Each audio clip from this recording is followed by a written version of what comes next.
금요 경건의 시간입니다. 이 시간 기도하고 경건에 시작하도록 하겠습니다. 이 시간도 성삼일체 하나님께만 영광과 존귀와 감사와 찬송을 올려드립니다. 오늘도 한 주를 마무리하는 금요일 밤입니다. 삶 가운데 늘 우리와 함께 하신 하나님의 크신 은혜와 사랑에 감사합니다. 오늘도 3월 마지막 날이 되었습니다. 이 밤에도 변함없이 경건의 시간을 갖도록 우리 삶을 연장하셨사오니 하나님의 말씀을 통한 뜻을 바로 알아 순종하도록 성령의 조명하심과 또한 인도하심만을 의지하며 새로운 달을 잘 맞이할 수 있게 도와주시옵소서. 이 시간 우리의 지나온 발걸음 가운데 하나님 보시기에 합당하지 않은 일들을 되돌아보며 너무나도 것이 많았음을 고백하며 회개합니다. 생각과 말과 행동으로 지은 모든 죄악들 이 시간 회개하오니 우리를 긍휼히 여겨주시고 또한 하나님의 백성으로서의 본분과 그 자세와 태도에서 벗어나지 않게 늘 인도하여 주시옵소서. 이 시간도 여러 환경과 상황 가운데 있으며 분투하는 우리 하늘 가족들을 기억해 주옵시고 또 어디 있든지 못 살았든지 하나님만 신뢰하며 나아가기를 원합니다. 심히 어려운 환경과 또한 상황 가운데서 또 묵묵히 했으며 주님 의지하고 나아가는 주의 백성들에게 하나님의 은혜의 빛을 비추어 주시옵소서. 이 시간도 하나님의 정확무한 말씀인 레위기 말씀을 계속해서 이 부족한 종이 잠깐 해석하고 해설하게 하셨습니다. 전한 종에게 은혜를 더하사 듣는 이들의 마음을 또한 성령으로 충만케 하시고 조명하여 주셔서 말씀에 순종하고 하나님께만 영광을 돌리는 시간 되게 하여 주옵소서. 우리 주 예수 그리스도의 이름으로 기도하옵나이다. 아멘. 찬송가가 어딨죠? 여기 있습니다. 찬송가 300장, 동일 찬송가 406장입니다.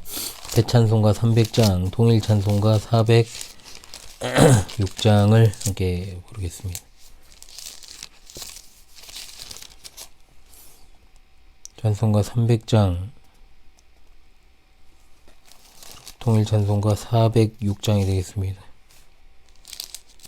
내 맘이 낙심되며 근심에 눌릴 때 주께서 내게 오사 위로해 주시네. 가는 길 캄캄하고 괴로움 많으나 주께서 함께하며 내 짐을 지시네. 그 은혜가 내게 족하네. 그 은혜가 족하네.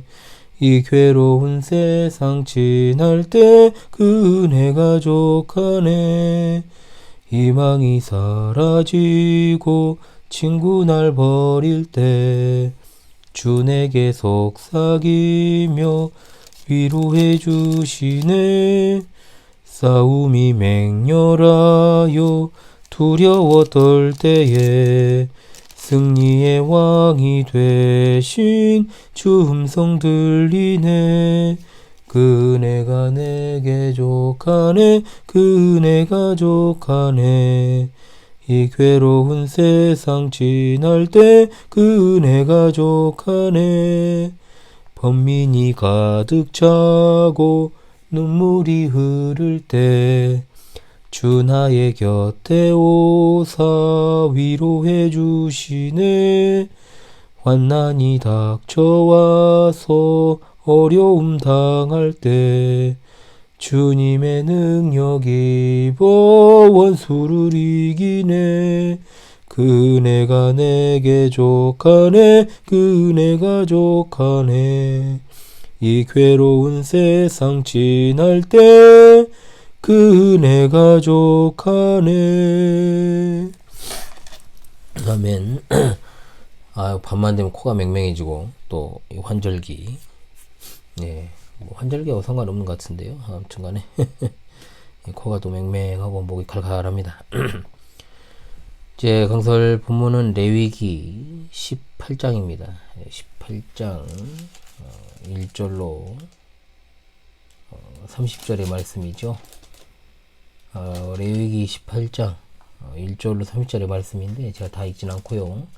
1절로 5절까지 읽고 그 다음에 24절로 30절까지 읽는 것으로 대처를 하겠습니다.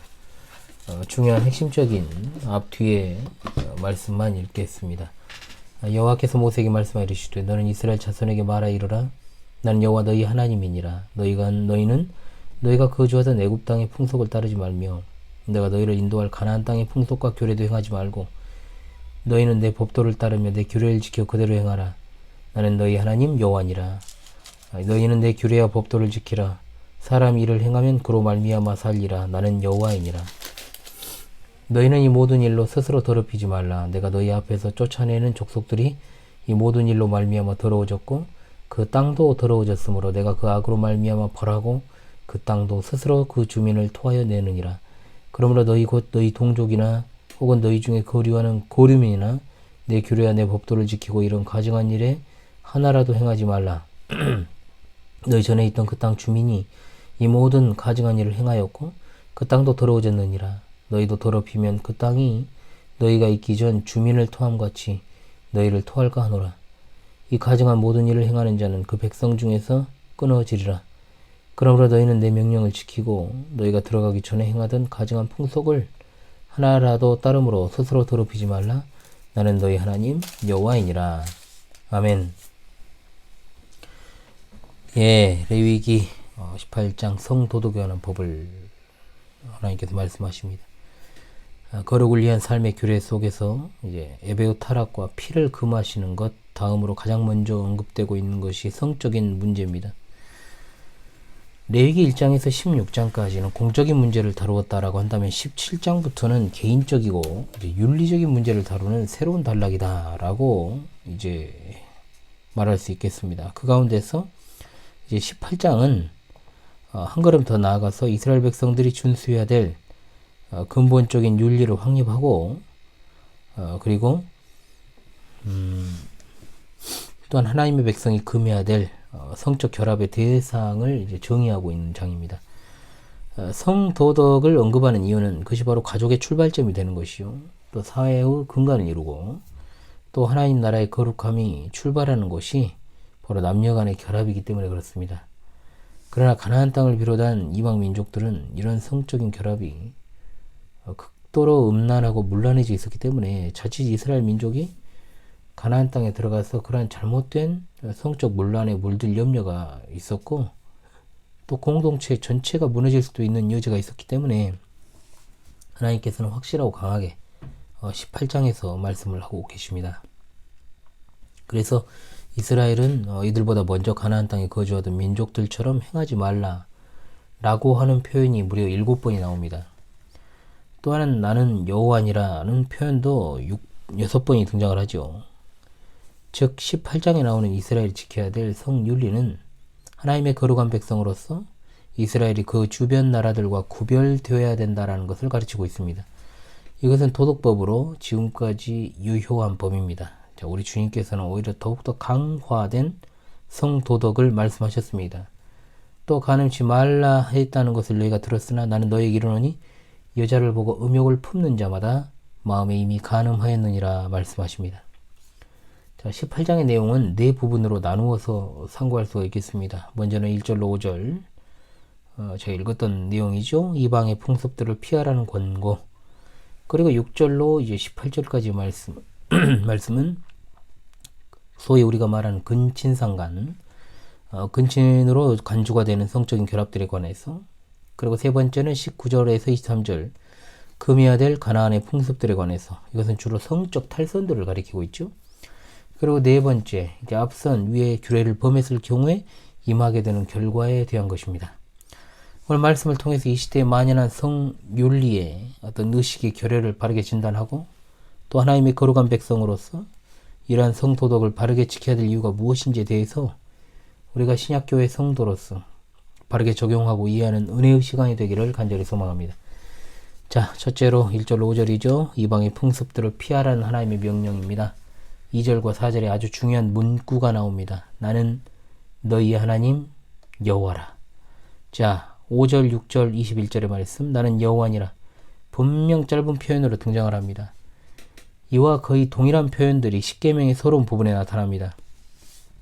레위기 18장은 그래서 언약의 장이라고 부르는 이유가 있습니다.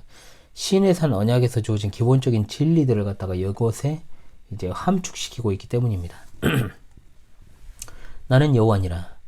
자, 이 말씀은 주로 이스라엘이 이집트에서 노예 생활을 하다가 이제 구속되었음을 회상하는 맥락에서 나타납니다.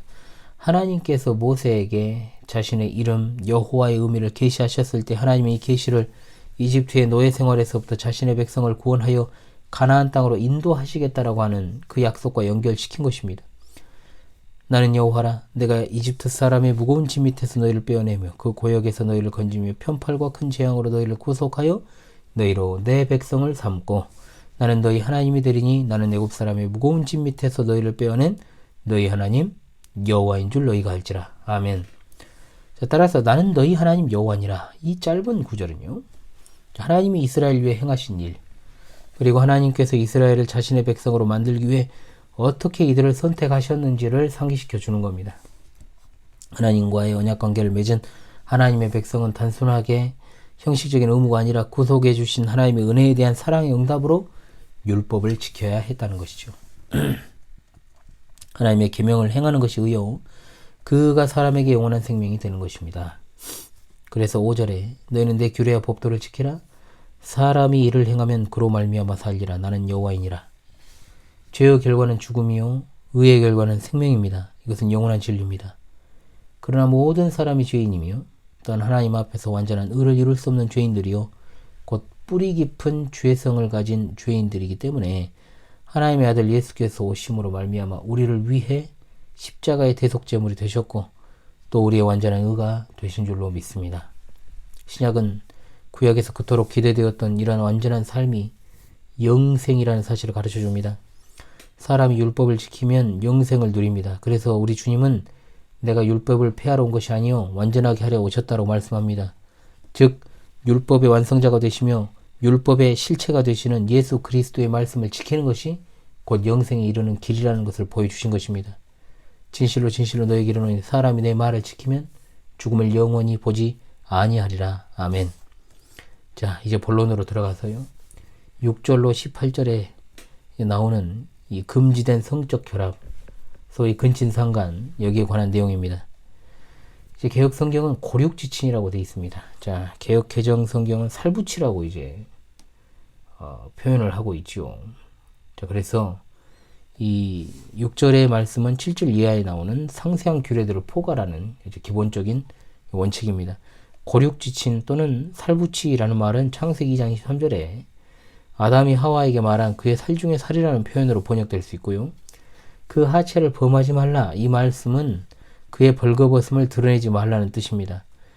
결혼한 부부관계의 동침, 그리고 혼외 성관계를 나타내는 말로 쓰인 말이 이 말입니다. 자, 기본적으로 남자가 아내로 삼을 수 있는 여자의 범위를 규정하는 것이죠. 자, 이스라엘 남자는 이스라엘 백성 중에서 배우자를 선택해야 하는 것이 기본적으로 전제되어 있습니다. 이방인과의 결혼은 엄격하게 금지되어 있죠. 또한 이스라엘 내에서도 같은 지파 내에서 하는 것이 선호되었고 심지어 사촌 사이의 결혼도 허락되었습니다. 그러나 이것보다 더 가까운 촌수끼리의 결혼은 레위기 18장에서 아주 엄격히 금지되었다는 거죠. 자, 남자를 중심으로 결혼할 수 없는 사람이 쭉 열거되어 있습니다. 자, 중요한 것은 부모와 자식이 밀접한 관계에 있는 것과 마찬가지로 결혼을 통해 맺는 성적인 결합은 남편과 아내를 밀접한 관계로 맺어주는 역할을 합니다. 창세기 2장 24절에 이들은 한 몸을 이룬다고 했을 때, 자, 따라서 결혼이라는 것은 자식을 통해 나타나는 수직적인 혈연관계뿐만 아니라 동시에 배우자들 사이에 수평적인 혈연관계를 맺어주는 역할을 합니다. 즉 결혼으로 태어난 자녀들이 동일한 가족의 구성원이 되는 것은 당연하지요. 그런데 여자가 한 남자와 결혼한다라고 하는 것은 한 여자가 완전하고 영속적으로 남편 가족의 구성원이 된다라는 것을 뜻합니다. 심지어 남편이 죽어도 또는 남편이 아내와 이혼한다고 해도 여자는 여전히 본래 남편의 가족과 수평적인 혈연 관계에 놓여 있다라는 사실이에요. 그만큼 결혼 질서가 중요하다는 것인가 동시에 결혼은 하나님의 나라가 계속되어지는 역할을 수행하는 그야말로 공동체의 존립에 영향을 미치는 중요한 창조 질서라는 것을 우리에게 보여줍니다. 즉 여자가 결혼하면 그저 시부모의 며느리가 되는 것뿐만 아니라 시부모의 딸이 되는 것입니다. 그래서 결혼한 배우자 쪽 집안을 이제 인척이라고 우리가 부르지 않습니까? 따라서 그 결혼으로 인해서 맺어진 친척을 인척이라 그러죠. 따라서 남편의 형제에게 아내는 형수, 제수뿐만 아니라 누이가 되는 겁니다. 잘 드셔야 돼요. 또한 그 아내의 자매들은 남편의 형제들에게도 다 누이가 됩니다. 그렇다면 여러분, 겹사도는 성경적 가르침을 봤을 때 분명한 근친상간입니다. 이해되십니까? 즉 6절에서 18절의 기본 원칙은 남자는 밀접한 혈연 관계에 있는 여자와 결혼하지 못하고 자신과 밀접한 혈연 관계인 남자와의 결혼으로 친족 관계가 된 이 여자와 결혼하지 못합니다. 그런데 여기 보면 18절에 예외가 하나 있습니다. 너는 아내가 생존할 동안에 그의 자매를 데려다가 그의 하체를 범하여 그로 질투하게 하지 말지니라. 남편이 아내의 자매를 취하는 것은 당연히 근친이죠. 이런 가족의 대표적인 예가 야곱 아닙니까? 두 자매를 취했잖아, 야곱이. 자, 그런데 여기 분명 생존할 동안이라는 단서가 붙습니다. 남편이 아내와 이혼하면 아내의 자매와 결혼할 수 없지만 만일 아내가 사망했을 경우에 죽었을 경우에는 이 남자는 아내의 자매와 결혼할 수 있습니다.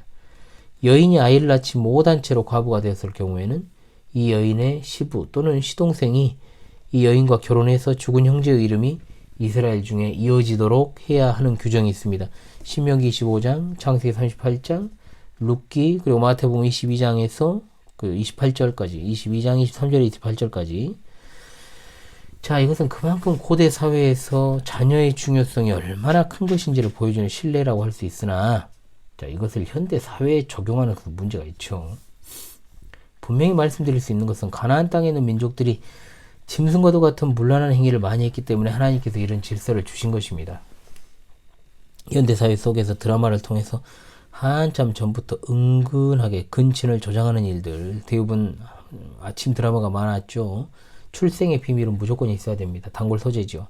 참으로 다시금 그러한 어떤 문란한 우상숭배 문화가 현대의 고개를 내밀고 있다고 볼 수 있는 것으로 이것의 배후에는 하나님께서 주신 가정 질서를 파괴하려는 사탄의 숨은 계획이 자리하고 있다는 것을 우리가 기억해야 됩니다. 자, 그리고 셋째로 금해야 될 가나안의 풍속들이 열거되어 있죠. 여기에 5가지가 등장을 합니다. 첫 번째, 생리 기간 중에 동침하지 말 것. 이것은 레위기 15장에 나왔습니다. 자, 여성의 몸을 보호하는 차원과 그리고 무분별한 성관계를 금지하신 것. 부정에 관한 규례에서 이제 이미 언급하셨다는 거죠. 두 번째입니다. 간음하지 말 것이다. 간음한 쌍방 모두에게 사형의 벌이 주어졌습니다. 그리고 세 번째, 몰래에게 어린아이를 제사하는 행위를 금하셨습니다. 자, 불로 통과하게 한다라는 것은 불로 태워서 제물로 드린다는 뜻입니다. 몰래에게 제물을 바치는 이런 행위가 구약 성경 여러 곳에 등장을 하는데 살아있는 어린아이를 불 속에 던지거나 또는 죽여서 바친 것으로 보입니다. 이 몰렉신을 섬기던 암몬 조속의 영토에서 검게 탄 어린아이의 뼈등이 출토되었다라고 하니까요. 자, 이것은 하나님의 이름을 욕되게 하는 것입니다. 레위기의 이와 유사한 구절이 여러 번 등장합니다. 보통은 하나님의 이름을 욕되게 하는 것의 대표적인 신뢰로는 우상을 숭배하여 하나님의 언약을 지키지 않았을 때, 또는 자기 신체를 손상시켜서 하나님의 이름을 더럽혔고 여기에 몰렉에게 제사 드리는 것이 하나님의 이름을 욕되게 했기 때문에 자, 이스라엘은 이것을 멀리해야 했다는 겁니다. 자, 넷째, 동성애를 금하셨습니다. 자, 동성애는 성경 이곳에서만 정제된 것이 아니라 성경 전체에 걸쳐 정제되고 있습니다. 성소수자라는 신조어가 생겨났는데 진짜로 염색체나 유전자 이상에 의한 성소수자는 보호받지 못하고 현대의 성소수자는 그저 정신과적 치료가 필요한 변태들 아닙니까? 변태 성육자들? 치료가 필요하죠. 만약에 그들의 사랑이 정신적인 사랑에서 그친다고 할지라도, 그래서 용인해 준다고 해도 특히 남성 간의 학문 선교는 어떻게 설명할 수 있겠습니까? 소돔성에서 롯의 집을 에워쌌던 무리를 한번 생각해 보십시오. 지난주 수요 경건회 때 보았던 기브아 사람들이 레위 사람을 접대하는 노인의 집을 둘러쌌던 것을 한번 떠올려 보시기 바랍니다. 다들 변태적 동성애에 굶주린 자들이었습니다. 구약에서만 정지한 게 아닙니다. 이것은 하나님의 창조 질서에 속한 것이기 때문에 신약에서도 그리고 영원히 전죄 받아야 될 죄악입니다. 자, 로마서 1장 27절에 그와 같이 남자들도 순리대로 여자 쓰기를 버리고 바라고 서로 향하여 음욕이 부릴 듯하며 남자가 남자와 더불어 부끄러운 일을 행하여 그들의 그릇 때문에 상당한 보응을 그들 자신이 받았느니라. 아멘. 분명히 여기서 남자가 남자와 남자가 부끄러운 일을 행하는 것은 동성애입니다. 순리가 아닌 영리입니다. 질서적인 측면을 특히 하나님의 창조의사를 거스르는 행위입니다. 고린도전서 6장 9절에서도 불의에 속한 일로 음행과 우상 숭배와 간음과 탐색과 남색하는 자들이 나오는데 이런 자들은 하나님의 나라를 유업으로 받지 못하리라 분명히 말씀하고 있습니다. 여기 가증하다라고 하는 히브리 원어는 18장에 무려 5번이 등장하나요? 5번. 이후에 20장 13절에 또 나타납니다. 이 단어는 미워하다는 말이 있지만 정확하게는 혐오하다라는 의미를 가지고 있고 역겹다는 의미를 동시에 가집니다. 혐오라는 단어가 성경에서 하나님이 몹시 싫어하며 미워한다는 의미로 사용되었죠. 근데 요즘 막 혐오 문화를 조장하지 마라, 혐오하면 안 된다, 뭐 이런 이야기들이 굉장히 많이 나오는데 동성애는 하나님께서 특별한 단어를 사용하여 표현하실 정도로 미워하시는 것입니다. 결단코 성적 소수자라는 미명에 인권이라는 그 하에 하나님의 창조 질서에 도전하고 가정 질서를 무너뜨리는 동성애를 이 나라가 용납해서는 안 됩니다. 그리고 5번째입니다. 수간을 금하셨습니다. 동성애가 마음껏 이렇게 용인되고 동성 결혼까지도 이루어지면 그 다음 뭐겠습니까? 짐승과의 행음을 비롯한 여러 가지 다채로운 변태적 성적 취향을 인정하게 될 것입니다.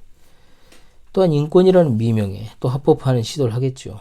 여기 짐승과의 수간은 문란한 일이라고 되어 있습니다. 문란하다라는 말의 어원은 본성과 하나님의 질서를 어김 또는 성도착정, 정로에서 벗어남을 나타내는 단어입니다. 자연의 법칙에도 반하는 일입니다. 하나님이 정하신 사람과 동물 사이의 어떤 경계를 무너뜨리는 것도 마찬가지로 하나님의 창조 질서에 도전하는 행위라는 거죠. 그런데 유럽이나 미국에서는 이미 오래전부터 수간이 심심치 않게 행해지고 있고 최근에는 유럽이나 미국 등지에서 자신이 기르던 개나 고양이와 결혼하겠다라고 주장하는 사람이 있어 진짜 마지막 때로구나 라는 생각을 하게 만듭니다. 그런데 이미 고대 사회 속에서 특별히 이스라엘 백성이 들어가야 될 가나안 땅의 민족들이 그런 일을 하고 있었다는 겁니다. 사회적 타락은 늘 성적인 타락을 동반하여 일어납니다. 한참 전부터 어린애들을 발가벗겨서 정말 TV나 영상 어떤 플랫폼에 버젓이 등장시키는 세태 보시지 않습니까? 더욱더 정말 다음 세대를 음란한 세대로 키우는 데 일조하고 있습니다. 지금 이 시대야말로 여러분 진짜로 TV를 비롯한 영상 매체를 금지해야 할 시대가 아닌가 해요. 제 어린 시절 TV는 바보 상자라 그랬습니다. 여러분 기억나시죠? 이제는 손안에 작은 TV, 스마트폰을 들고 어린이부터 어린애 이르기까지 실제 바보들이 되어가고 있다는 거죠. 마지막 넷째로 우리 하나님께서는 24절에서 30절을 통해 이런 근친을 비롯한 성적인 범죄들에 대해서 마지막 경고와 권면하십니다. 이스라엘이 가나안의 풍습을 따르게 될 위험을 경고하십니다. 만약 이들이 가나안의 풍습을 행한다면 자신을 더럽히게 될 것이며 바로 가나안인들이 받는 것과 동일한 형벌을 받게 될 것이라고 말입니다. 28절에 너희도 더럽히면 그 땅이 너희가 있기 전 주민을 토함과 같이 너희를 토할까 하노라. 가나안 땅이 그 주민들의 풍습을 너무나 혐오스럽게 생각해서 마치 술 취한 자가 음식을 토하듯 그 땅이 이들을 토해버리는 것으로 묘사합니다. 고대 문서들이 그 조약을 깨뜨린 자에게 이 말 저주로 마무리하는 것과 같이 구약 성경에도 이러한 양식이 나타납니다. 이 가증한 모든 일을 행하는 자는 그 백성 중에서 끊어지리라고 하였습니다. 자, 레위기 18장은 현대시대에 있어 특별히 더 많이 설교돼야 될 본문이라고 믿습니다. 본장의 교훈을 정리하도록 하지요. 첫 번째는 우리는 세상의 풍속을 본받지 말아야 될 줄로 믿습니다. 여기 나오는 애굽 땅의 풍속, 가나안 땅의 풍속과 규례, 오늘날 우리가 따르지 않아야 될 세상의 풍속이나 유행이나 음악을 비롯한 사탄주의 문화를 가리키는 겁니다. 교회가 이런 세속적인 것들을 거르지는 못할 망정 거기에 편승해서 분별 없이 살아가야 되겠습니까? 너희는 이 세대를 본받지 말고 오직 마음을 새롭게 함으로 변화를 받아 하나님의 선하시고 기뻐하시고 온전하신 뜻이 무엇인지 분별하도록 하라. 아멘. 세상은 장차 하나님의 심판을 받아 불에 타버릴 세상입니다. 그렇다면 심판의 때가 오기 전에 그대로 회개시키고 구원의 길로 인도해야 할 터인데 우리가 세상을 따라가면 되겠습니까? 세상을 본받지 말고 오직 하나님의 말씀을 즐거워하며 쾌락을 좇지 말고 경건하고 의롭게 살아가야 될 줄로 믿습니다. 둘째,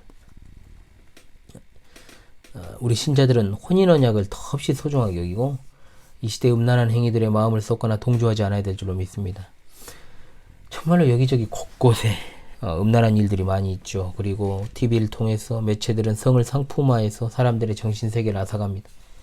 또한 동성연애를 하는 자가 TV에 버젓이 등장해서 자기가 성적 소수자임을 드러내고 자신들의 추잡한 뒷모습을 철저히 숨기고 있으면서 또한 사회 지도층에 있는 인물들 또는 정말 세금을 받고 일하는 공무원들이 사회적으로 박멸해야 될 동성애 같은 더러운 범죄를 조장하고 있으니 참으로 심각한 시대를 하지 않을 수 없습니다. 이런 상황 가운데 혼전 순결은 이제 머나먼 옛 이야기가 되어버렸고 결혼의 중요성도 사라지고 있으며 두 번 결혼은 뭐 흠도 아니고 이제 당연한 것처럼 여기고 있으니 어찌 가정 질서가 온전할 수 있고 그러한 가정에서 태어난 아이들이 여러분 잘 되기를 바라면 욕심쟁이죠. 그렇지 않습니까? 어떻게 온전한 정신세계를 가지고 살아가겠어요? 어떤 일이 있어도 우리 신자들은 온전한 믿음의 가정을 세우고 하나님이 주신 창조 질서에 순응해서 순리대로 모든 일을 행해야 될 줄로 믿습니다. 아멘. 셋째로 우리는 신약의 성도로 이런 음란한 죄에 대한 하나님의 징벌과 심판을 무섭게 여겨야 될 줄로 믿습니다. 뭣도 모르는 사람들이 구약의 율법에서 정죄한 것을 신약에 적용하는 건 어리석다. 오히려 우리 주님은 간음에 관해서 구약보다 훨씬 엄격한 적용을 했다고 하지 않습니까?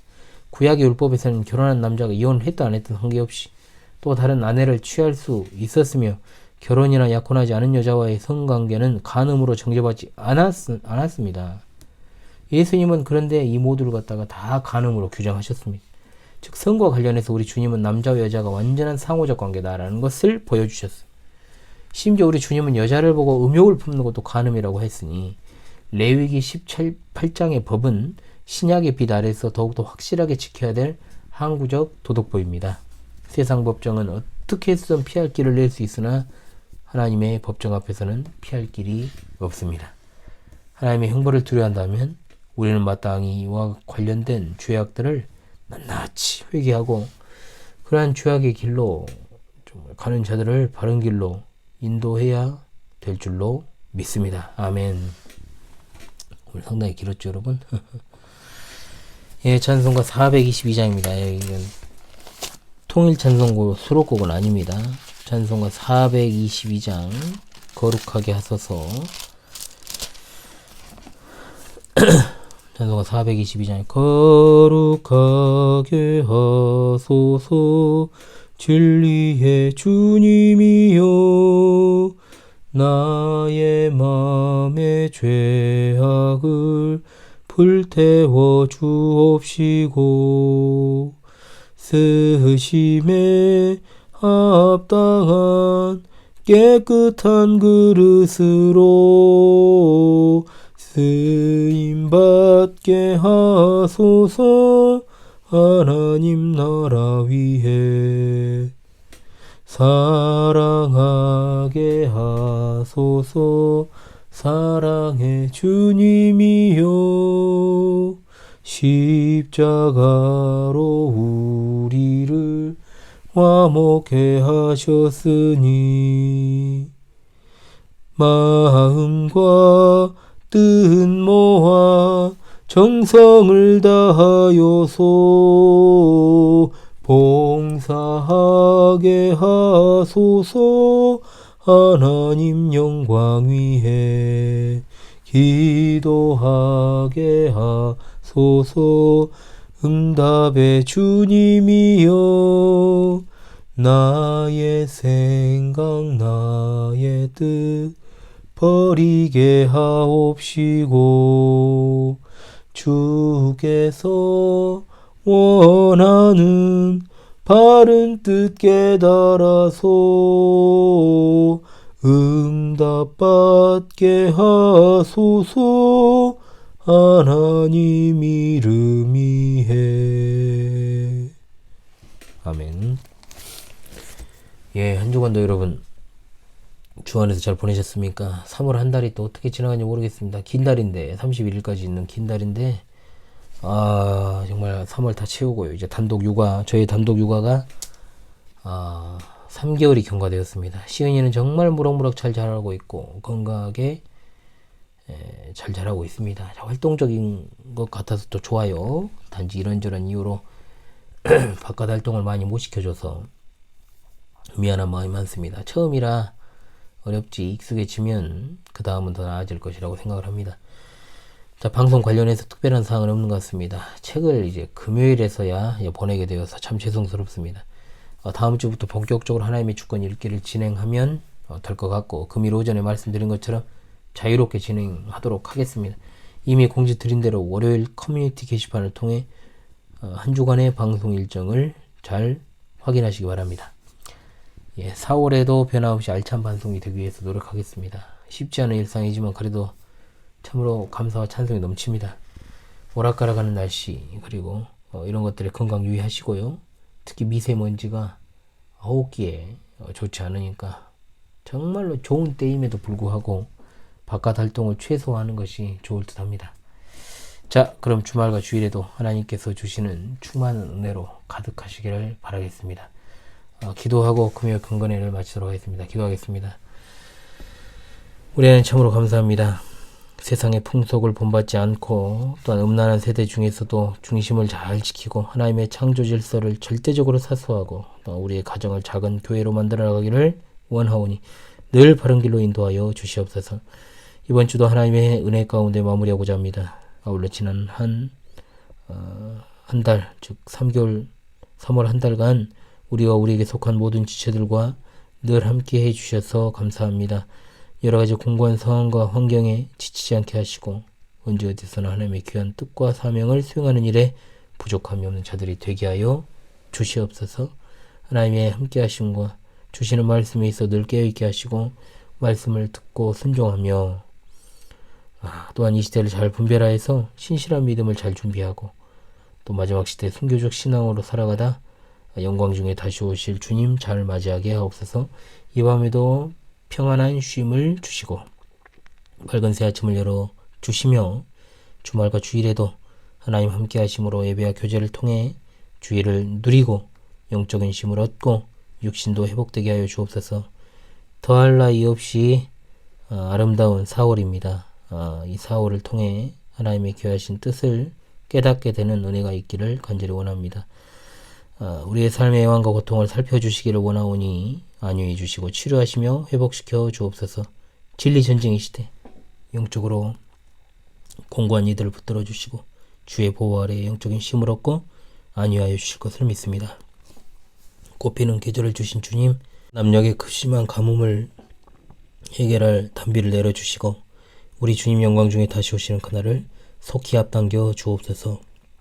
속히 오실 우리 주 예수 그리스도 이름으로 기도합니다. 아멘. 기도하고 끝내려고 했는데요. 빠진 게 있어서 말씀을 드리겠습니다. 기도하다가 갑자기 지금 기침이 나와가지고 기도 부분 좀 편집을 했습니다. 주일 광고가 하나 빠진 게 있는데요. 이번 주일에는 고린도전서 강서를 잠깐 멈추고 4월 첫 주일입니다.